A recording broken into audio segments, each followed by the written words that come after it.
Hi friends, I'm Marnie and welcome back to Giddy Up, a podcast about real human experiences, stories, and the courage to step out of your comfort zone and discuss how to enjoy the wild ride along the way. Whether you're driving, walking, folding laundry, or avoiding your to-do list, I'm really glad that you're here. Today's episode is very special. It's our live show release day, and I have been so excited and honestly a little nervous to share, and I hope it meets you right where you are. In case you're not familiar with where we're located, we are based in British Columbia, Canada, and oh my God, it feels so good to talk to you again. I hope you're doing incredibly well. I've been dying to put our live show out that we recorded in Vancouver at the end of November to share that with the world. If you've been around for a while, you might be wondering where the video components of our episodes have gone on Spotify. Well, like many podcasts, we were hosting on Spotify, and we are now in the process of starting to put our video episodes on YouTube. Yay! This is fun and it's exciting, but it does take time, so I will be retroactively loading the video episodes that we recorded onto YouTube. So please subscribe if you haven't already. Please, I am genuinely begging. Pause this right now and go subscribe to YouTube for me, Giddy Up Podcast. Thank you. No more begging. If you're new here, hello. I'm Marnie. I'm a Nova Scotian girl, addicted to surfing, nature, adventure, all the outdoors activities. I tend to take my career seriously, even though it feels like I live a double life, living on an island, surfing, being a mental health advocate, you name it, who also works in the software industry for the last 10 years. I've climbed the corporate ladder, stepped off of it, started this podcast, and have dabbled back into tech because I really like challenging myself. And what's more challenging than one full-time sales career, starting a podcast, making two full-time jobs?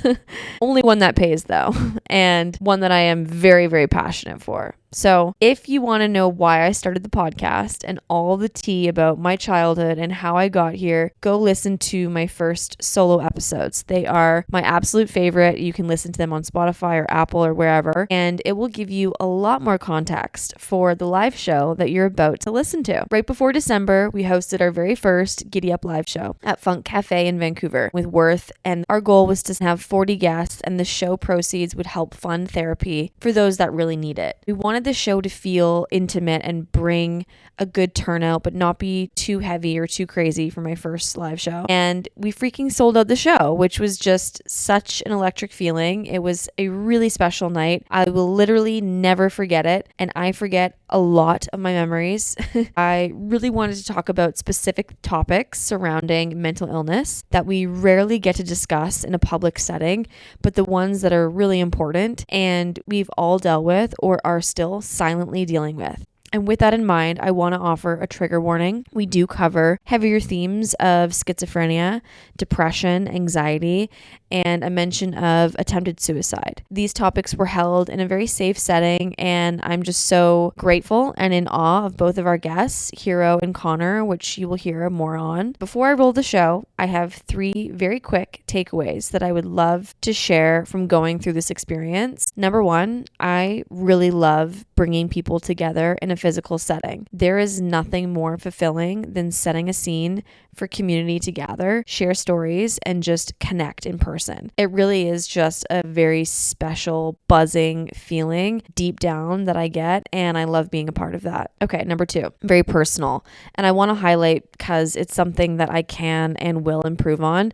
I'm obviously very, very far from perfect, but I hold myself to a high standard, particularly with public speaking because I've been doing it for a long time with my job, yada, yada. And I specifically wanted to have a speaker that could cover and relate to severe mental illness, really diving into the intricacies of navigating schizophrenia and shedding light on the complexities of this illness. I was so excited to really take the time and have a back and forth deep dive conversation, right? Well, let me say, Given my personal experience with this disease, again, if you are new, go listen to my first episode. Trust me, sitting in a room alone with my guest, with no one watching, is light years easier for me than doing it with 40 faces in front of you. While this is something that I am so proud of, in the moment, I was totally uncomfortable managing the time constraints and the audience's energy and just the weight of that topic. Going through that, I realized just how little I have really ever spoken about schizophrenia publicly. And when you go your whole life sort of self-training to hide and bury a topic and a part of you, this is just something that I am still learning and honestly new at being able to sit and not run from. So getting the opportunity to sit down with Hiroko, who is such a wise expert in this space, was a big step. I just want to acknowledge how beautifully she carried herself in the conversation and how grateful I am to have her as a resource. There was a lot of love in that room, and I still feel within myself that there's a lot of work to be done in really processing and going through it. So just a personal takeaway that I'm open to sharing, because I know there's always going to be things that I wish I did better, but getting to have this experience is the only way that I'll ever improve. Okay, third and last takeaway, Connor McCracken shared his story, and did it ever touch the audience? You can really feel the energy of everyone just grasping what he's endured, and I'm just so stoked to have had him as a guest. What an amazing guy. One of the biggest lessons from his story that he beautifully articulated was that we all need support and friendship. We all need community, and it is the most important thing for our lives and surviving this world that we live in. So if you're feeling isolated, stuck, or alone, whatever you are going through, listen to this episode and reach out to your friends. I promise you are never alone. Okay, that is all I wanted to say. Enjoy the show, and please like this episode and leave a comment about what hit you the most after. I would love to see what you took away from the show. Thank you so much, and love you guys.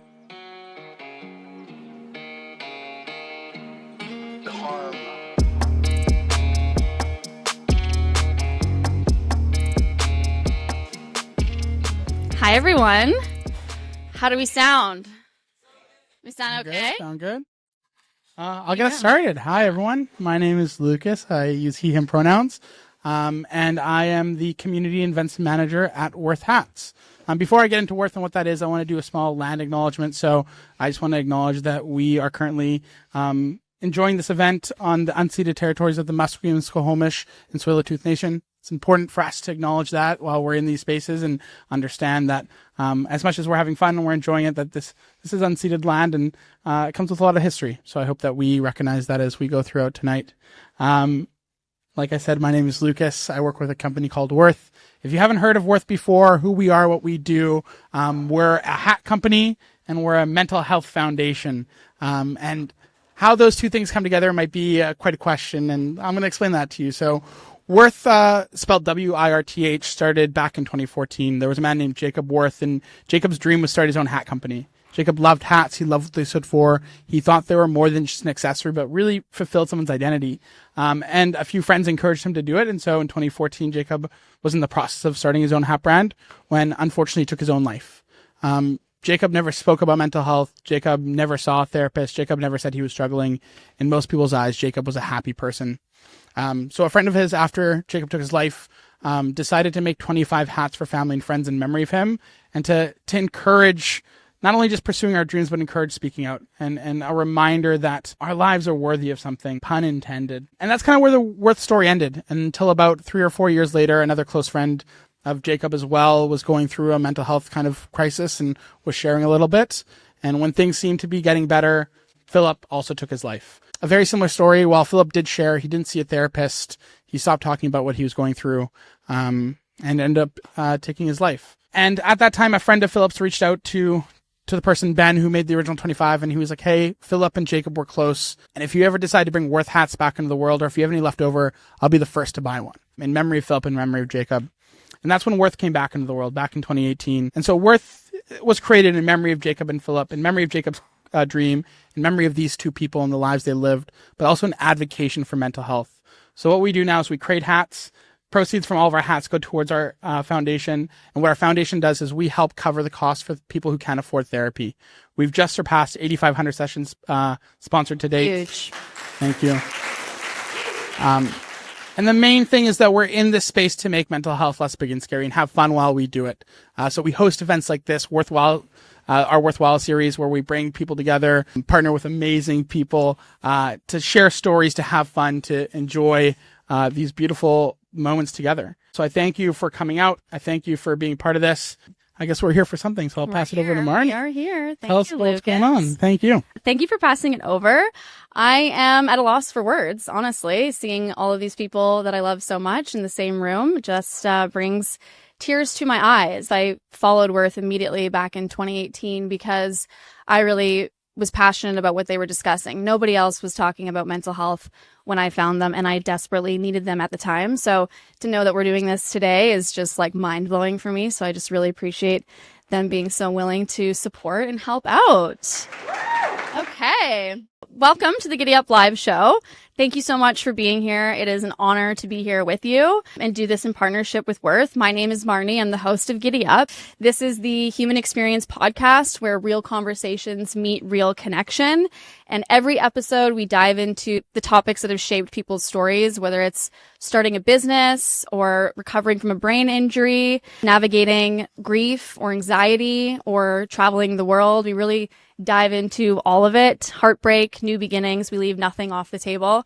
It's personal, it's authentic, and it's a way to connect with each other. Bringing people together in a room like this is something I've wanted to do for over a decade, so tonight is incredibly special.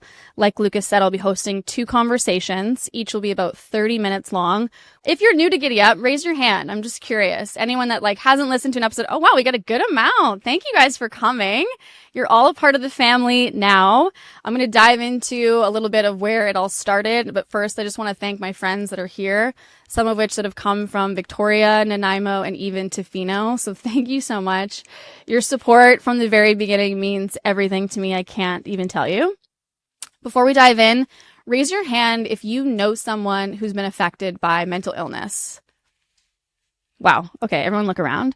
Keep your hand up if that person is a family member. Okay, so as you can see, we're not strangers to this. We're actually all connected by this. And my story is definitely connected to mental illness. That's where it comes from. So it's only right that I tell you why it's brought me here. Giddy Up was born out of something deeply personal for me. When I was a teenager, my parents were going through a divorce, a pretty common experience. But my mom's mental health declined rapidly, and suddenly I was managing her symptoms that I didn't know were currently paranoid schizophrenia and psychosis, mainly delusions and irrational behaviors. And I was doing this alone behind closed doors, and my world flipped upside down. Everything familiar became unpredictable, and I didn't have the tools. I didn't know who to talk to. I didn't have a person to ask the right questions, and it really tore my world apart. The stigma, the shame, the fear, it nearly swallowed me while I watched the person I love most lose her sense of reality, her safety, her family, her home, her connection to others, and her trust in the world. And I learned that when we don't talk about these things, when we hide them, when we pretend that everything is fine, that silence becomes a cage. And not talking about what I was going through was the worst thing that I could have done at the time. And the truth is, my mom's story isn't as rare as I thought it was. It's part of a much bigger picture, one that we don't talk about enough. In Canada, 1 in 5 people will experience a mental illness by this year. And by the time we reach 40, it's 1 in 2, half of us here. But yet we still treat mental illness like it's a secret, and the silence costs us. After nearly losing my mom, I finally went onto a podcast that's focused on disease to talk about my story. And when the episode aired, it was like everything in my life finally shifted. I had never spoken about it before. We had no longer had a relationship. She was basically slipping through the cracks. And it wasn't that my situation actually changed magically or got better, but it was that I finally wasn't alone in it. I received messages from people from all over who had never heard anyone speak about this illness like me, someone who needed a voice and was desperate to find one to relate to. And my struggle unexpectedly connected with people, and I was finally free from this cage. So my mission since then has been to create a space for people to be able to discuss their realities through open conversation and break the stigma.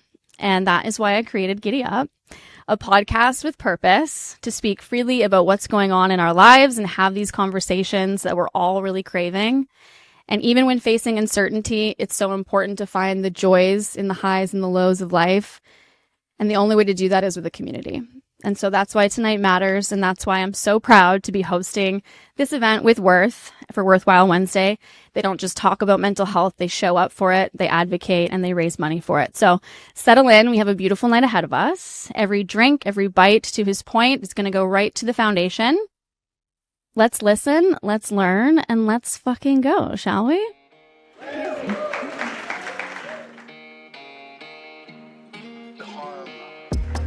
Thank you. Please welcome Hiroko to join us. I'm going to give Hiro a little intro. She is fabulous. Woo! As you can see. Hiro is an Italian psychologist and a Canadian psychotherapist. She's spent years empowering individuals to cultivate resilience, presence, and joy through her work in neuroscience, trauma therapy, EMDR, psychedelics, and internal family systems. We met a few months ago and we instantly bonded. I guarantee you I'll be getting her services as soon as this is over. She offers support for multiple different types of human struggle: anxiety, depression, grief, trauma, self-criticism, shame, anger, stress, midlife transitions, and so much more. Hiro, thank you so much for being here with us. Thank you. Thank you for the introduction. Of course. Thank you for what you just shared. Thank you for the vision that got us together tonight. Absolutely. Before I dive in and ask you a question, I do just want you to clarify that mental health and mental illness are two different things that I find can be confused. Can you explain what mental illness is for folks that maybe are not aware exactly? Thank you. And I'll say, yes, they are different things. And also they somehow belong into the same spectrum, right? You mentioned I'm Italian. We love metaphors. We also love pasta and pizza. But if I were to use a metaphor when I think of mental illness, somehow I think of seeing like there's a crack in the crystal that we are, right? And then events such as maybe trauma or extreme stress, I was talking to some of us about stress, can somehow crack that crack open, right? And this is when things, tonight we're going to start talking about severe mental illness, things such as schizophrenia or major depressive disorder, bipolar 1. Those are those that we call severe mental illnesses. And that's where our conversation is going to start. Yeah. I think I just wanted folks to know mental health is something that everyone has, and mental illness is something that people can experience. And it may not just be when you're born, it can happen later in life. So my first question is, can you share what experience you went through that inspired you to devote your life to this field? Thank you. And when we first met at my place, having coffee or tea, actually, we discovered that we shared a very personal and painful experience. So I'll say that what has shaped my desire to work in psychology, to become a psychologist, was an experience of suffering. And so my brother, when we were teenagers, I was 17, he was 16, developed schizophrenia. And we're going to talk a little bit about what happens in terms of developing a mental illness, right? There's a few factors that come together. But as a consequence, and for those of us that raise our hands in terms of having somebody that struggles in the family, my life was completely torn apart, similarly to yours, right? Somebody that is dealing with that level of mental chaos, behavioral chaos, thinking chaos, is completely disruptive. Not only that, my brother also became, I'll say, extremely violent, right? And so I hope that at the end of this conversation, we're going to leave with this idea of how can we find meaning in the things that are difficult that we encounter in life. And I think that for me, that was the point, right? Can I find some meaning in this incredibly painful experience that my family and my brother and all of us went through? Mm-hmm. Thank you for sharing. For people who have never seen schizophrenia up close, how would you describe what's actually happening in the brain and mind? So schizophrenia is a disorder of perception and integration. That's how I would describe it. It is a psychotic disorder, and so there is a separation between what we conventionally perceive as reality and with what somebody that has schizophrenia perceives to be real. Reality is fragmented. The word schizophrenia comes from Greek, right? Schizos, fragmented, and phrenos, mind. I didn't know that. Right. Yeah, cool. Fun fact. And so imagine for a moment that you're still you still have your thoughts, you still have your emotions, your feelings. And nonetheless, it's almost like the foundations of your identity, of who you are stripped away. And so for those that are experiencing it, I don't know, I haven't experienced it, but I can tell you how it manifests is somebody that is really, again, to use that word, fragmented in their way of living in the world. Very difficult to manage behavior, to manage thinking, to manage relationships and connections. Because how can you function if you cannot rely on those very foundations that we all share as a conventional reality? Yeah, in my situation, just to share some context, my mom was my mom. She was a regular, amazing person. And when she went through this divorce, when you have a marriage that's maybe not happy or not healthy, and then you're going through a divorce, your mind can go places. And I think we've all been in love and we've all fallen out of relationships and our minds have gone places. And for her, it was severe because she was losing so much. And the cracks that came through at first, they were not all the time. They were in different moments, and then they just escalated and escalated. And suddenly it was just too much and it was too far gone. And so I want people to understand that, you know, she was in her 50s. Like, it's not just something that you're born with. It's something that we have to be mindful of and aware of, because had she had support, had she had a family that was deeply ingrained to be able to give her the access, things may have been different for us and things may have changed. But not having the language, knowing nobody that even spoke of schizophrenia, I never spoke about it for a very, very long time. And that affected me. Really, the conversation of severe mental illness is a conversation around meeting with complexity. And even what you just said, that sometimes she might have been present and sometimes not, right? How do we really relate to complexity and to non-linearity? So related to that is the idea of stigma. Why is mental illness so invisible? And how does that invisibility feed stigma? And how do we dissolve it? Three-part question. We have moved, or we are moving more and more into a culture that tends to, we were talking about it earlier, to come further and further from the things that feel uncomfortable, from the things that feel, I call it crunchy, right? When you wanted to get peanut butter, the smooth one, but you got the crunchy one, right?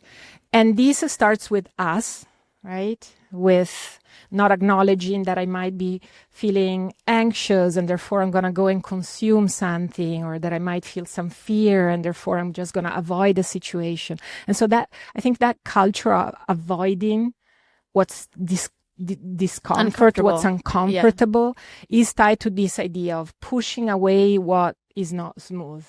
And so let alone that level of complexity, let alone that level of chaos, let alone that level of suffering. And so I think, I mean, severe mental illness is truly not something that we talk about conventionally or together.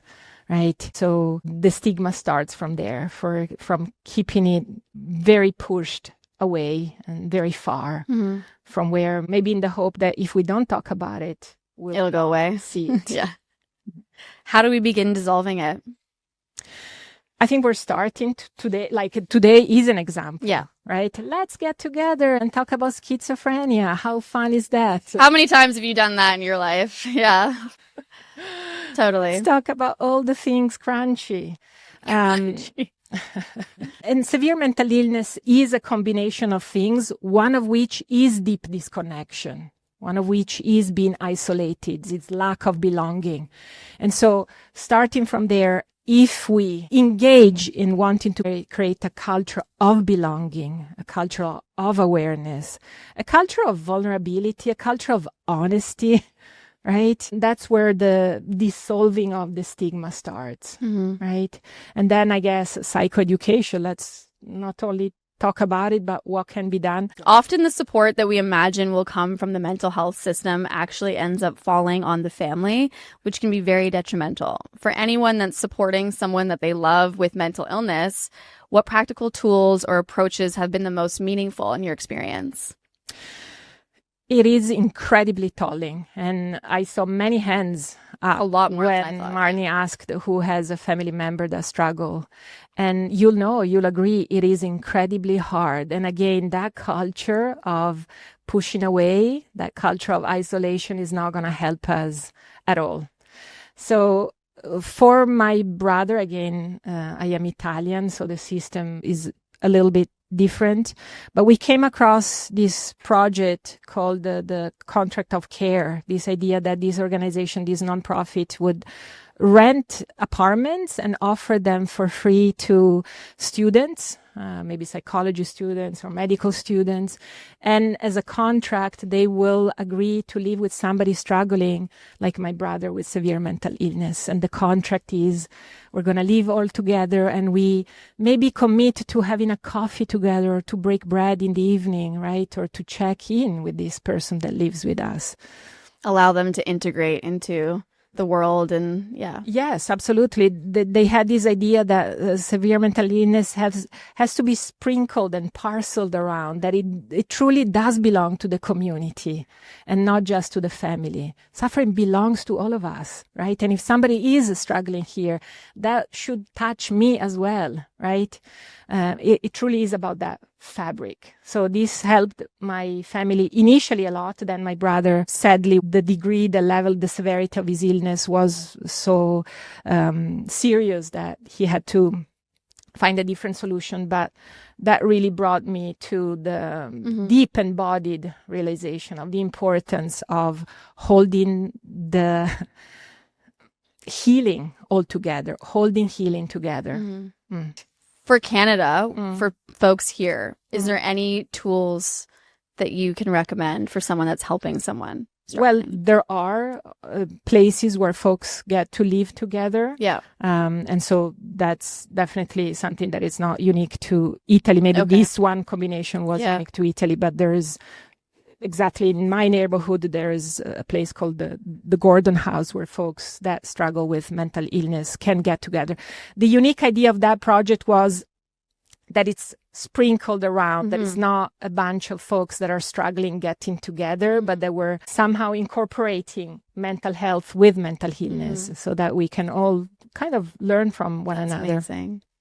And then there's, luckily, I mean, this is an incredibly resourced country. There's a society called British Columbia Schizophrenia Society that offers support to families, so groups where folks can get together. I strongly, strongly believe in support groups like that, industry-specific sharing, right?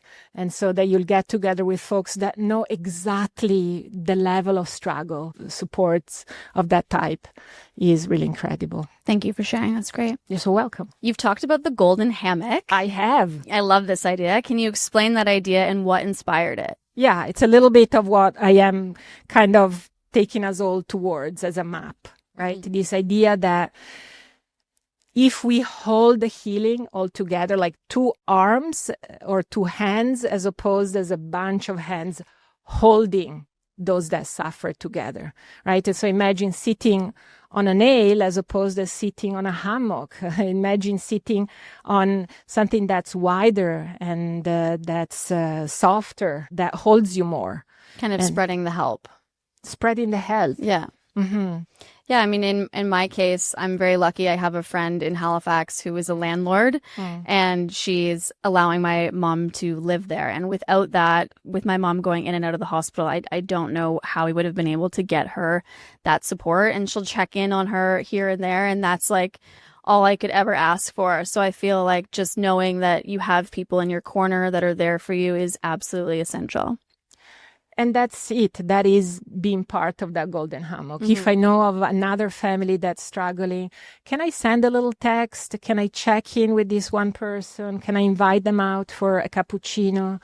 That is really the map of the golden hammock. And I think it applies to severe mental illness, but it truly applies to everything else. One of my second last questions, what roles do organizations like Worth play in building that safety net, in funding therapy, offering sessions, and showing that care can be shared? Well, I just proudly bought my Worth hats because they're like almost sold out online. Very difficult to get. What these folks are doing is quite incredible. I had not met them yet, and yet in my clinic, we have benefited of the help that they do sponsoring sessions, right? So the work that Worth does 8, helps 10 people sessions packets for folks that cannot afford therapy is something that in my clinic we have benefit from. Which is amazing. And I think it is quite incredible. Yeah. So buy a hat. Well, Hero, thank you so much for your time. Does anyone have any questions for Hero? If anybody has any questions, feel free to ask. Thank you. Has everybody heard the question? Thank you so much. In our experience, how much is recovery is possible? Would that be a good summary of your question? And I say Marnie and I maybe have different experiences. Yeah. Right? Do you want to? Sure. Yeah, I'd love to. So back when I was maybe 23, 24, like I said, my mom had essentially fallen through the cracks, and I was truly believing that I would not get her back, and that was going to be it. Luckily, I can say that with the help of medication, that is no longer the case. A lot of the time, I think you do have to hit rock bottom in order for you to have the appropriate care from the medical system to get you back to a stable place.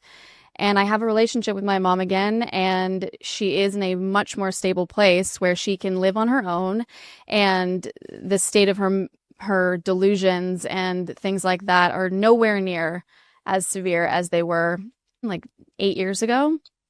I think it takes time. I used to say that the light at the end of the tunnel of schizophrenia does not exist because you will never get through it. But I can actually say now that that's not necessarily the case. Everyone's experience is different. And I truly believe that everyone's experience can be very different. But yeah, I'm very proud to say that she's still here and she is functional. She lives on her own. She manages her own accounts. And on the outside, you would not know. But I don't think that's the case for everybody. So I'll let you share. Yeah, thank you. So yes, I'll say in my family, we resisted medication for a long time for different reasons, but good medication, good life habits, and connection, the golden hammock will definitely support somebody in their recovery or like managing symptoms significantly so that they can function well. Sadly, it's not the case for my brother. And I also want to, name that it's not always like a happy story with a happy ending. My brother is definitely deeply compromised and lives now in a home, and his perception of reality is truly fragmented. Last time I visited him back in Italy, he said, do you know this thing that they tell me I suffer, this schizophrenia thing? And I thought for a moment, wow, he seems like aware, present, very aware. He's like, I don't think that's the case. I think I didn't sleep a lot in my past lives, right? So I also want to name that there's humanity and grace in somebody that is not recovered. And I want to name both. Recovery is definitely possible. And also there's a lot of humanity, and there can be joy even when somebody has overt symptoms like my brother. Thank you for your question. Thanks, Ben. And the reason that I wanted to bring Hero here and share this and talk specifically about schizophrenia while I have an audience is that Before this podcast, I didn't know anyone who shared an experience like mine. And when I started the podcast, I found out at least 3-4 of my close friends also have a sibling or a parent that struggle with schizophrenia. So it is more common than we realize. We just don't really discuss it. And I think the challenge with that is you're not going to see a schizophrenic go and talk about it. You're not going to see them come to these events. You're not going to see them show up in public and discuss it. And that's why this is important. That's why doing this is very important and having you here. And I really appreciate you being here to have this discussion. So thank you so much, Hero, for your time. Thank you so much, Mari. Give us a round of applause. Snaps for Hero, everyone. Snaps for Hero.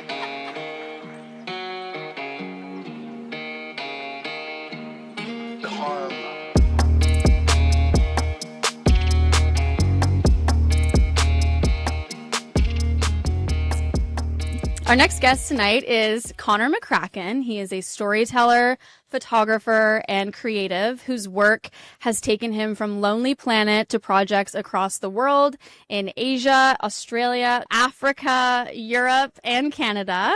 He's worked alongside travel brands, documented meaningful mental health initiatives, and contributed to projects and has included research with the Canadian Men's Health Foundation.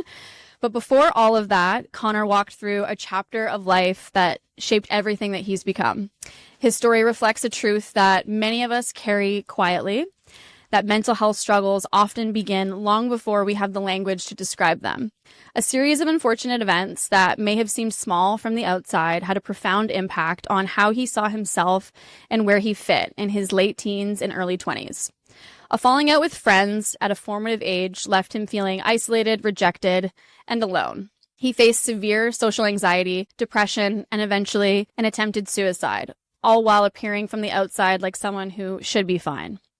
His journey took him from isolation in university, leaving school to get help, rebuilding his life, and creating the Project Pilgrim, a mental health initiative along a famous pilgrimage route, Camino de Santiago, a 1,000-kilometer route from France to Spain, encouraging people to speak openly about their mental health while walking and hiking, documenting this, into which he made a book. Connor's story is a powerful reminder that mental illness doesn't always look dramatic on the outside, and that recovery is rarely linear, but always possible with community and support. I'm so grateful to have him here to share his voice, his insight, and his lived experience with us. Everyone, please put your hands together for Connor. Get up here.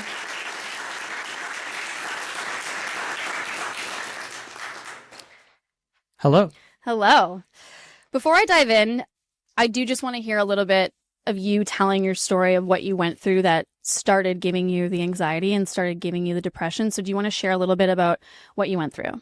Sure. So I am 30 now. So 10 to 15 years ago, kind of in late high school, I went, as Marnie said, a series of unfortunate events, which kind of taught me that my brain, something was wrong with it. It taught me that my first impressions with people and that my socializing with people was the most important thing in the world. So every single time I met someone, it was a kind of baptism by fire situation. It was going to be the most important thing that was going to happen that day or that week or that month, and I had to nail it right. And I've learned now that those words, or how to describe that, is social anxiety. And I've learned that by going through therapy, learning that about myself and kind of going through that journey. But to get there took a very long time. And I was living with that for a long time, and it was affecting me for a long time. And it took going to university and going for a few years without kind of really meeting people or talking to people for me to eventually hit rock bottom and eventually be able to feel like I was worthy of reaching out for help. Does that answer that? Yeah. Do you want to share a little bit about the breakup? Sure.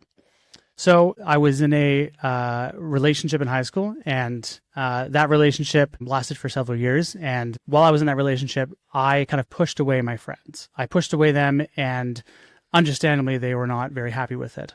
So when that relationship eventually came to an end, and I eventually turned back to those friends, relying on them as any kind of 17, 18-year-old would, any sort of social support or any sort of love and care, you can call it, they kind of turned their back on me. And I don't blame them at all for that. I think it was a wrong place, wrong time. I think what I've learned since is that at that age in kind of development, you've been growing up and you've been growing away from your family and you've been pushing away your family. And as you've been pushing away your family, you've been fulfilling your social needs with your friends. And to have all of that, I guess, in my brain pulled away from me made every single person I met after that so critical to being someone who could be that new social support for me. So I conditioned my brain into thinking that it was going to be the end of the world if someone I met wasn't the biggest fan of me or wasn't my best friend right away. And it's pretty insane to say that out loud, that someone you meet 20 seconds later, you assume they're going to be their best friend. Obviously, if you treat someone like that after just meeting them, things get a little weird, you know? So I'm fully aware of that. And I knew that. And I'm only able to say this after going through the therapy and being able to reflect on it and learn all this about myself. At the time, I had no idea what I was going through. And it took 3-4 years for me to kind of come to terms with that. Thank you so much. That was beautifully said. As a young man dealing with anxiety and depression, what made it hardest to speak up? And what do you wish men understood about asking for help before things get dangerous? Yeah. So for my situation, I had this kind of falling out when I was in high school. And very soon after that, I went off to university and I went away from Vancouver, where I grew up. So I was in kind of my worst case scenario. I was in a place that I didn't know anybody. And every single person you meet is a brand new person. Every single class, you don't know a single person. I was living in residence. I don't know anybody on my floor. So there's a lot of these new first impressions. And I didn't know this at the time, like I said, but that was not great for me at the time. I wasn't aware of this, and obviously being isolated, isolating myself not really on purpose, but it was what kind of ended up happening.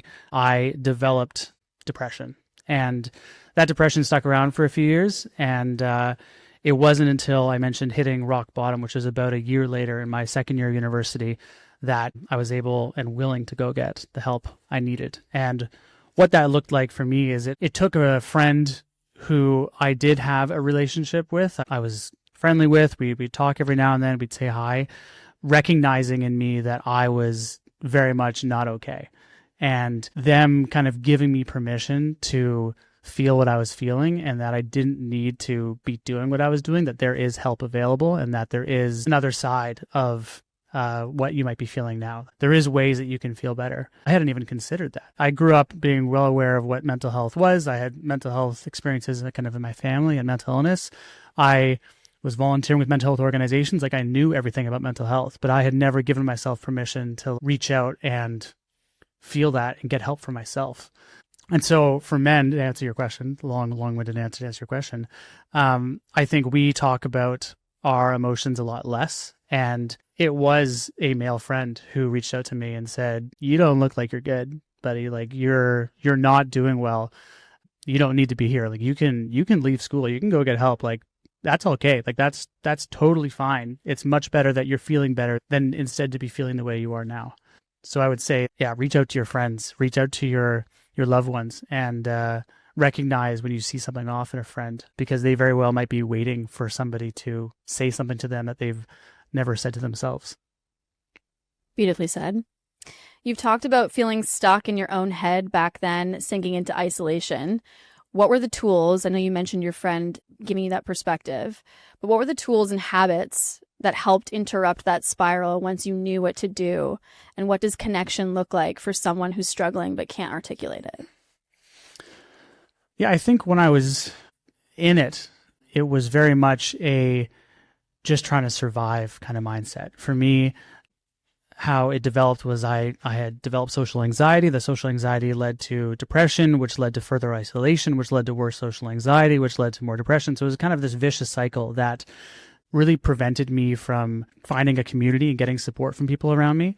And it was incredibly tough to feel like I needed to make it through the next 12 hours, the next 7 days, the next month. But what truly broke the kind of chain of negative patterns and hurt was that friend who kind of broke the mold and was able to speak to me and reach out to me. And I ended up coming back to Vancouver. I ended up going through therapy, and I did cognitive behavioral therapy, CBT, and it was exactly what I needed. And talking to my psychologist and my therapist and my counselor in the future, I got a great understanding of why I was feeling the way I was feeling. So I definitely was in a place that I felt hopeless, and the only way to interrupt that for me was to have a loved one or a friend kind of give me permission to feel what I was feeling. So I'm a big advocate for doing that now.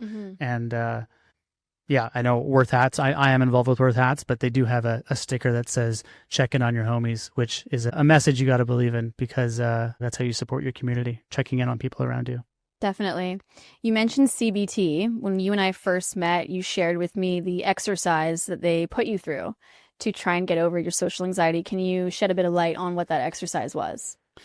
Yeah, CBT for me was multiple things. One, it was kind of getting an understanding of what your brain is feeling when you are feeling anxious or depressed, or when you are feeling really low, what you might be telling yourself and why you might be telling yourself that. And so that is how I figured out the journey of this kind of series of unfortunate events making me feel that way so many years later. My psychologist's method of dealing with CBT was to kind of put it sort of crudely. You got to throw yourself in the fire in a very controlled way and really think about what you might be feeling in that moment, and then go back to the psychologist and break down what that meant to you. Kind of like exposure therapy? Exactly, exposure therapy. So for me, my situation was meeting people for the first time and getting that first impression done.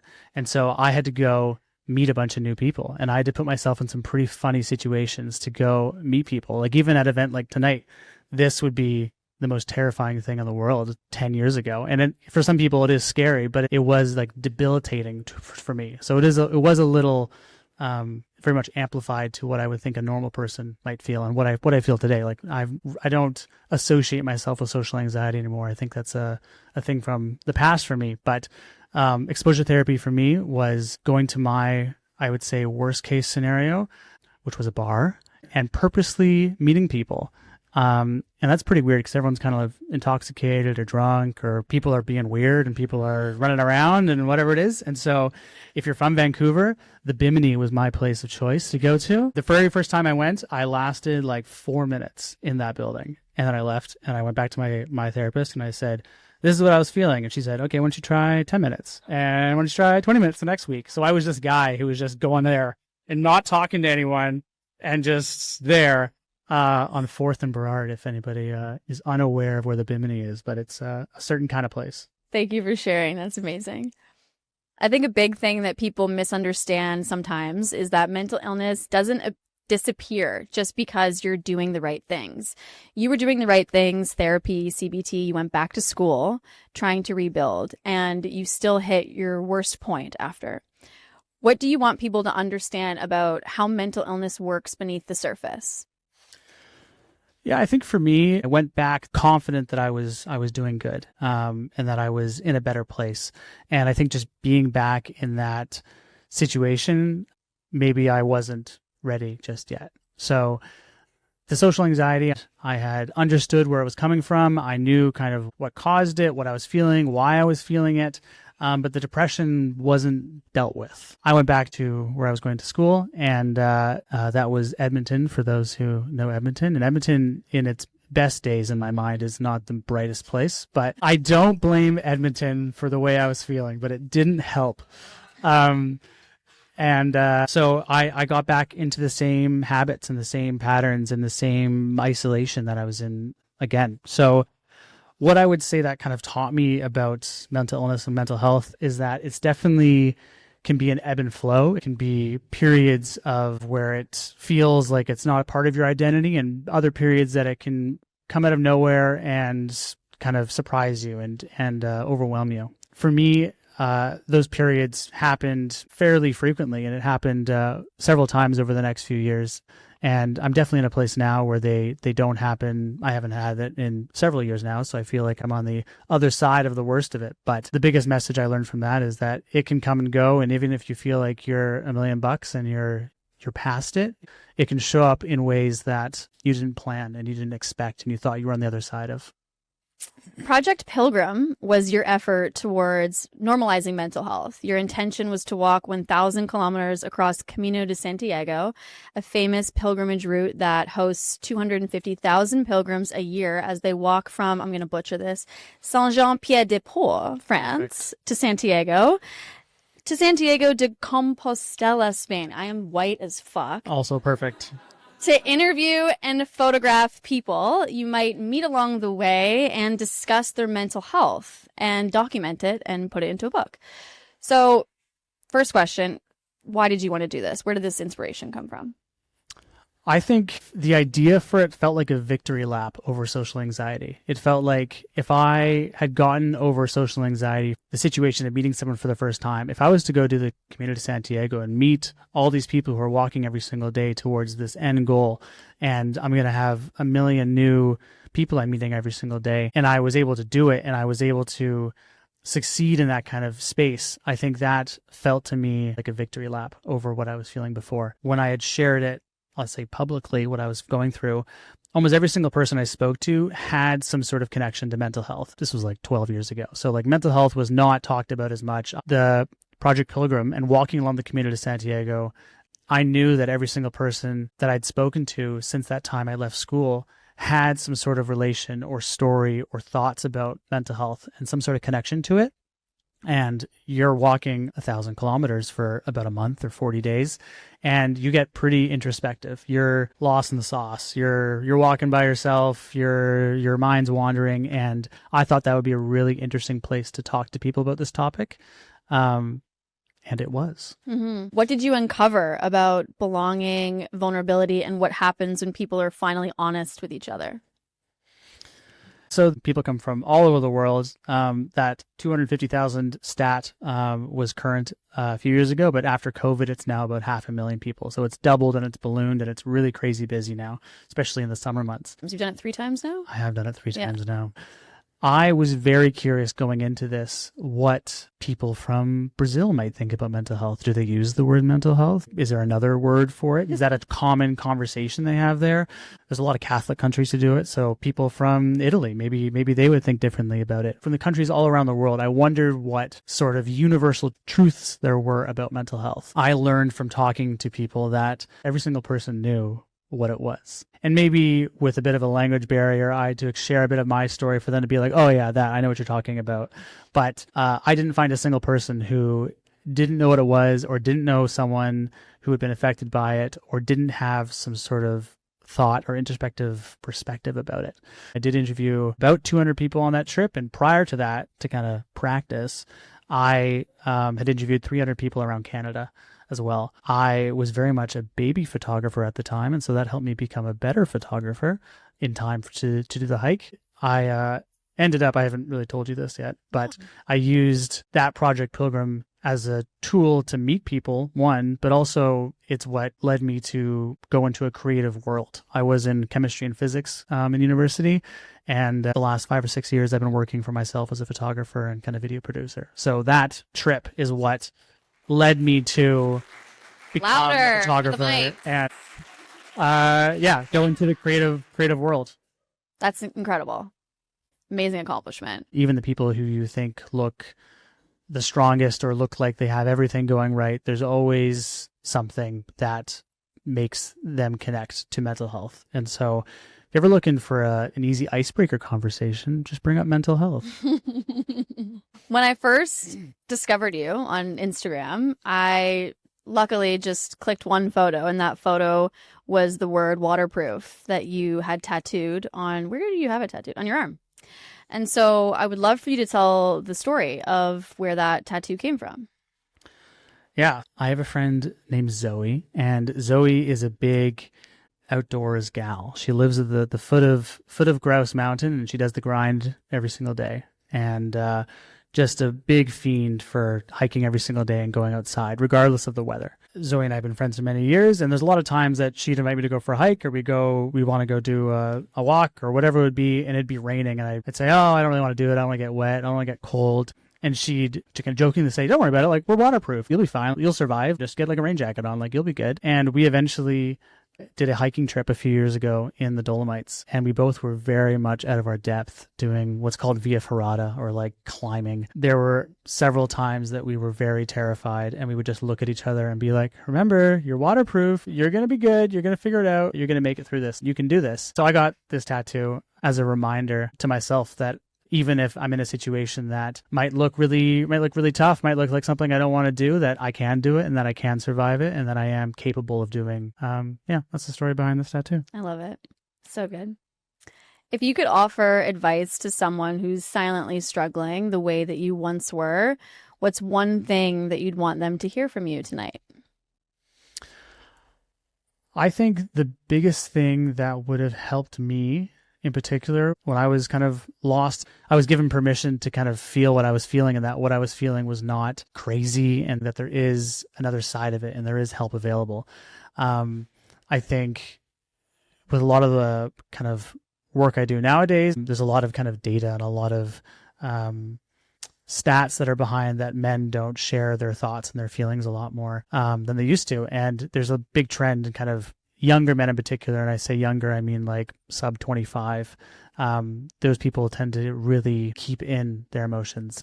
And yeah, there's a lot of jokes and memes and all that stuff like that, but they're not truly kind of reconciling themselves with it. So if I was speaking to myself from 11 years ago now, I guess, I would just give permission to myself to feel what I was feeling, and that remind myself that there is help available. And on days that maybe I'm not feeling too great, I always know that there is another side of what I'm feeling, that there is hope and there is help available if I do need it, which is a nice, heartwarming thing to know.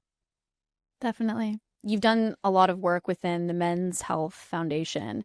I want to just shed a little bit of light for anyone that's listening to the struggles that men go through to share their emotions. I don't know if you know the statistic of men versus women to go to therapy, but can you kind of shed light on like the situation of men's health and how drastically they need it? Just some points for us. Yeah, the Canadian Men's Health Foundation, I have done a bit of work for the last year and a half, most in their marketing department. And they have a research arm where they go each year and do research about this kind of state of mental health in Canada in men. I don't have the exact number in front of me, so I'm going to generalize. But the most recent data, which they came out with in May or June, the biggest finding was that male anger is increasing, which is interesting. And particularly in the younger generation, the sub 25s I mentioned, a lot of anger is increasing, and that might show up on the internet, people being inspired by certain spoke figures out there who are kind of sharing their thoughts and opinions about things in a very angry way, and younger people feeling inspired by that. It was a dramatic increase. It was like 150% increase from the year before, was kind of younger men's anger. A man who is not doing well, it doesn't just affect the man, it affects everyone around them, whether it be their partner or their kids or their family. It's not an individual man issue, it's a family issue, and it can spread super, super far. And I don't have the actual number again, so that doesn't help for this, but the stat that I wanted to share particular to that was that I believe there's something like 15 or 20 people who are dramatically affected when there is a suicide that happens. And that 15 or 20 is just like the inner circle, and it can grow wider to 50 or 60 or 70. And that's how many people are largely affected when a suicide happens. So it isn't just one person going through this and one person kind of fighting that battle. There's a whole team and a whole network and a whole community that are impacted when men are hurting and men are struggling. Thank you for sharing. I want to talk a little bit about isolation. I feel like women are very good at talking to each other. We're really dialed in on keeping in touch and seeing each other and just like unloading in a healthy way.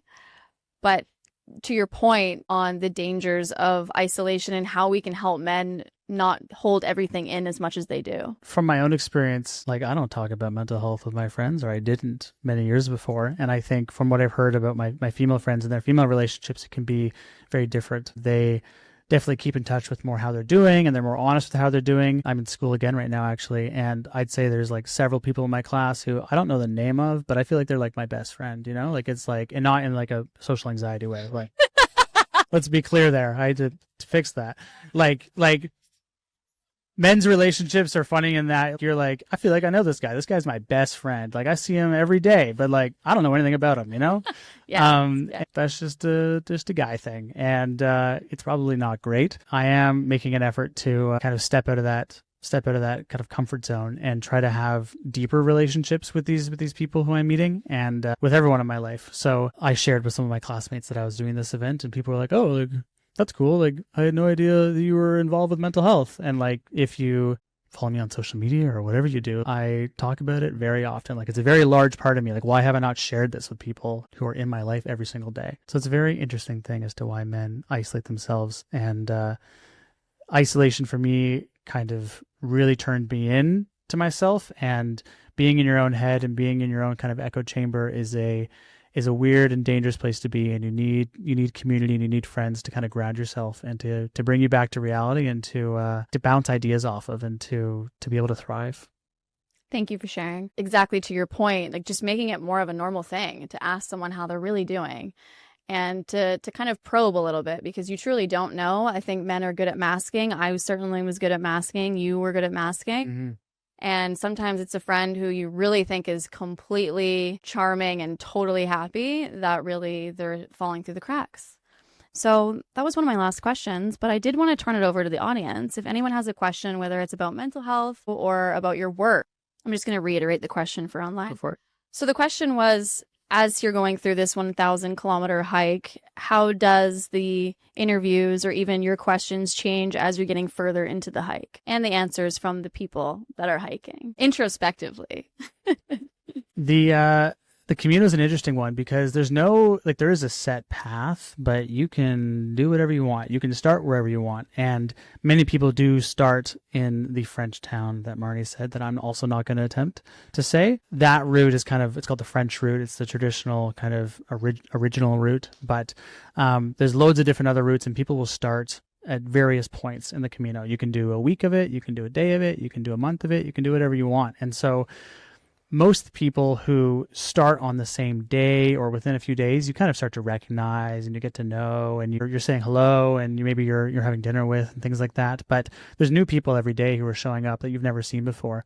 And I didn't know how long people have been walking for before I decided to strike up a conversation with them.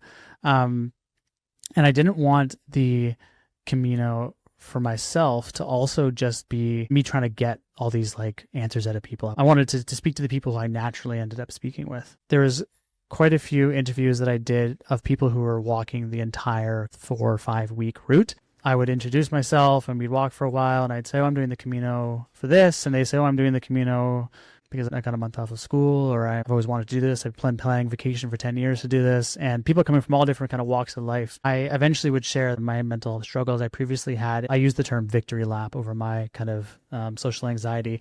And people always had interesting things to kind of respond or say to that. It wasn't until kind of after a conversation was over that I asked them, do you mind if I like record what you just said, and can I take a photo of you? And I'm happy to share the photo with you, and you can do whatever you want with it. So I think all the conversations I had were really genuine, just conversations. I didn't feel like I was sitting down and interviewing someone, which was great. How it developed over time, I definitely got better at it. First few ones, I was kind of stumbling over my like delivery and my pitch and my words. I have a few, I would say, like lifelong friends from the last few days of people who I met on the Camino because I had such deep and meaningful conversations with them. So to answer your question, the conversations in general, I think, got more meaningful and more deeper. We both got more out of it as I got better at doing what I was doing. And I am not a counselor or a therapist or anything like that, but I feel like those conversational skills is something you might learn in like counseling school, that once you get really good at kind of how to pull out certain things and get people to kind of have conversations about how they're feeling is a skill set you can learn. And I think I did learn it on that walk. There was things I learned about myself on the walk that I wanted to go back and do it again. And so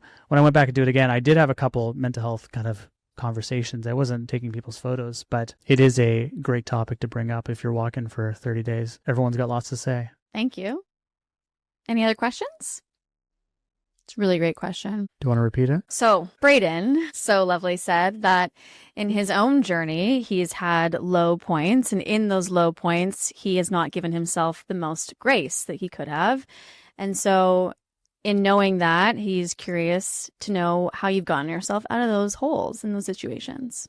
I think for me, I think I've learned nowadays what feeling kind of my baseline normal and my baseline good is. And I think we all kind of know what that feels like for us. There definitely can be periods in life that things get busy or you get stressed or whatever kind of comes your way and you can feel off. But I know it is a problem when that sticks around for more than a few days or a week. And I am a big fan of hiking, as I did this Camino 3 times, and walking and exercising. And so exercise is something that I know always brings me back to how I'm feeling and how I should be feeling and what normal feels like for me. I use Strava, and looking at my ebbs and flows of my activity throughout the year is pretty funny. You can see when I tend to do more activity when maybe I'm not quite feeling myself, and I know that'll bring me back. And I think everyone has a different thing that kind of grounds them. There's some people in the audience who are a big fan of journaling, and journaling can be something that kind of really brings them back into themselves. Yeah, the short answer is exercise is my thing that helps me bring me back to my center. Thankfully, those feelings are far and few between, not feeling like myself, but I know I can always rely on that. I also know, I have previously used medication to treat my depression, and I know that that's always an option. Right now, I might not be on it, but I am totally open to it, and I know it works, and I know it's great, and it's an option that I, for whatever reason, if I'm not feeling myself over a longer period of time, I'm so happy going back on. It's something that worked for me, and it's something that I know works for me. Mm-hmm. And to your point, too, I think exercise and just getting outside. I work from home. Feel like getting outside in nature, I'm inside all the time. And as soon as I get out, I'm like, wow, I feel a million times better. It's crazy. Can I say one more thing? Please. Just as you were saying that, I think I saw this on TikTok or something, but I love the phrase, depression hates a moving target. Yes. Love that. Yeah. The question that was asked was, am I still in touch with the person who was the person to kind of break that ice or break that seal for me to go get help? And the answer is yes. I actually don't know if they knew what I think they have done for me. A couple years ago, I wrote them a letter. And I wasn't really in touch with them because I was in Alberta, so they still live in Alberta.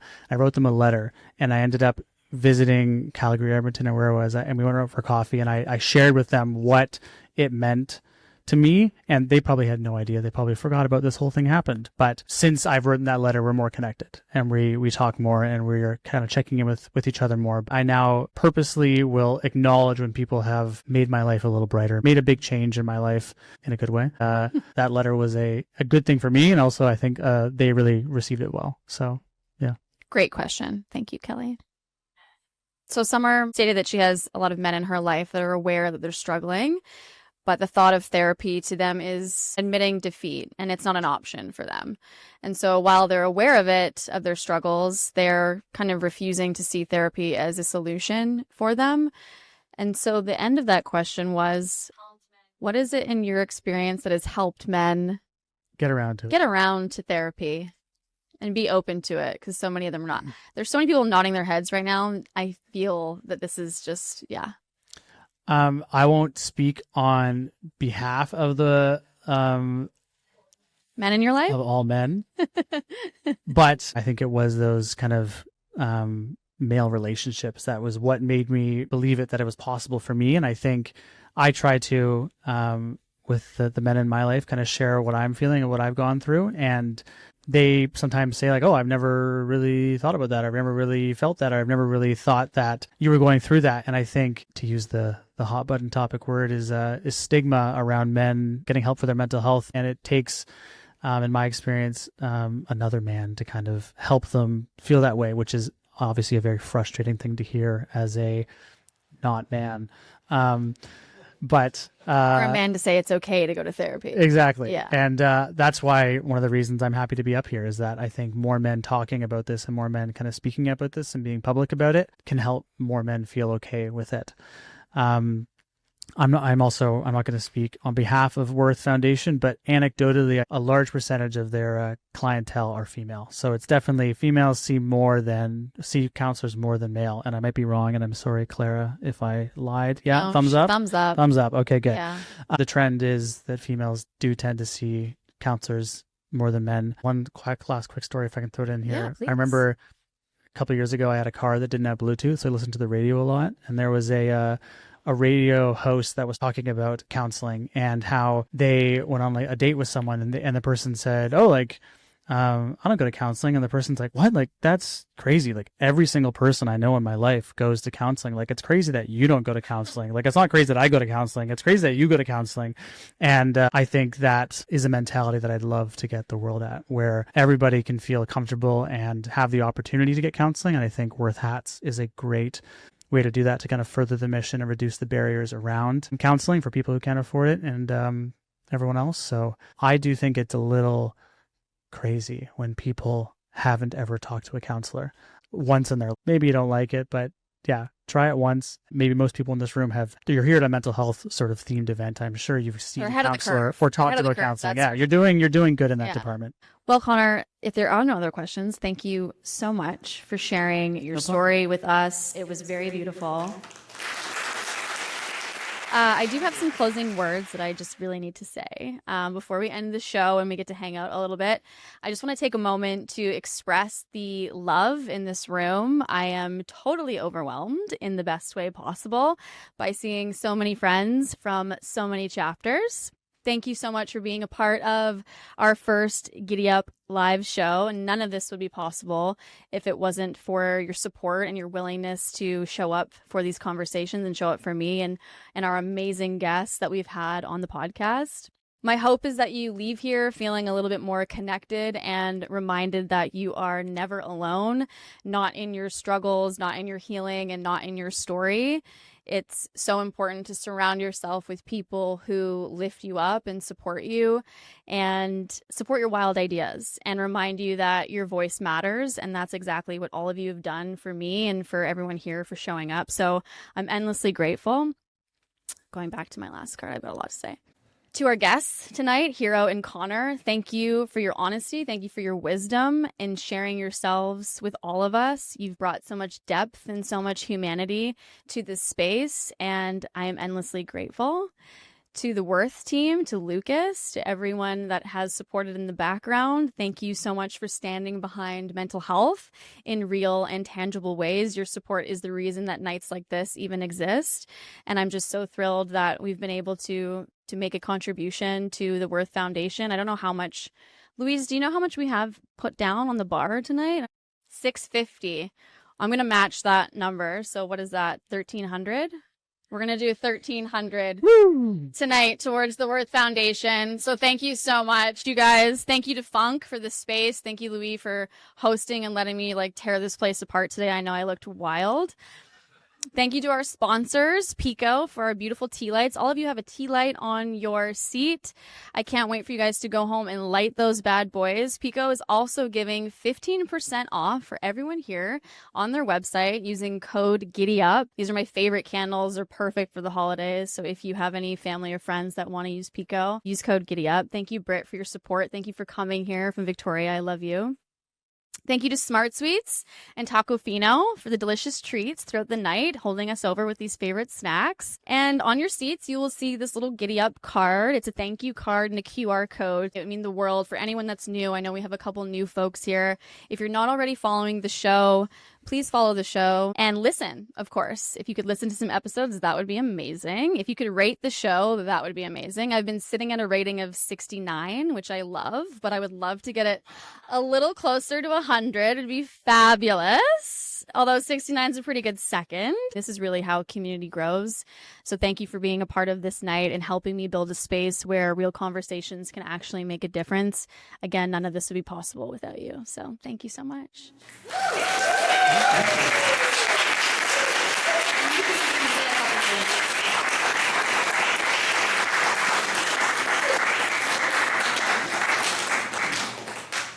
I also want to give a massive thank you to Sophie. She did a lot of the work behind the scenes, Sophie. made a lot of this happen. So much, Sophie. Thank you to the Worth team from me to always be here supporting, making this happen. If you don't know, a lot of us who are part of Worth volunteer or contract. So it's a tight-knit group, and a lot of this happens because they come together. And at the end of every event, I like to share some words. I like to share just a message from Worth to you folks. I like to come up with it on the spot. And I've been thinking a lot of just like what Hero was saying and through these podcasts. And I think what's really important to recognize in these moments is like a big thank you to you folks, but also recognizing how much these things matter and how much community matters.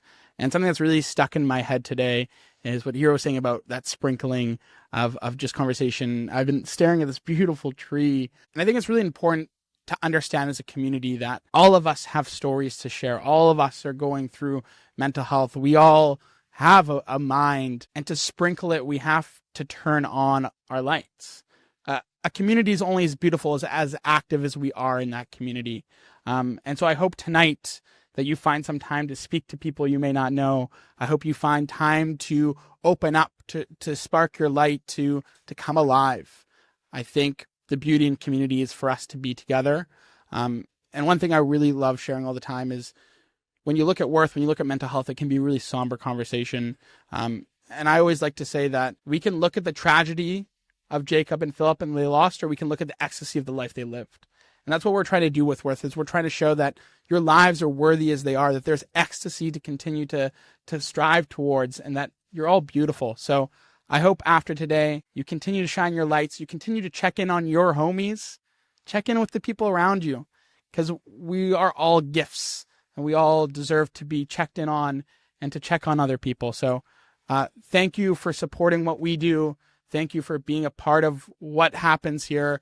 Thank you for creating a beautiful community that shines their lights, that sprinkles upon the stories that we create. Thank you, folks. Thank you, Lucas. So well said. Just to end it on a light note, if you could give everyone here one mental health habit or tip to bring into the next year, what would it be?